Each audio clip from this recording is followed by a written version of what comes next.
Яғни бізде 1 мамыр қазақ халқының қандай мерекесі? Ынтымақ пен бірлігі күнінің мерекесі. Енді балалар бүгінгі біздің өтетін сынып сағатымыздың тақырыбы ынтымақ, достық, ерлік. Яғни балалар қарады бізде 1 мамырда Қазақстан халқы үшін бірлік күні, жарқын, қуатты, мерейлі мерекелердің бірі. Одан кейін 1 мамыр Қазақстандағы 20 жылдан құрған негізгі мереке болып табылады.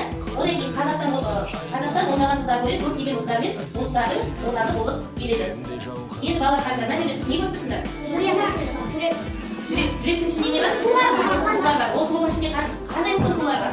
Яғни барлық халықаралық тулар бар, бүкіл халықтың туы бар. Не үшін бізде 1 мамыр қазақ халқының бірлік күні деп айтады? Себебі біздің Қазақстан өте бай. Одан кейін кең. Яғни біздің Қазақстанда қандай ұлт өкілдері тұрады?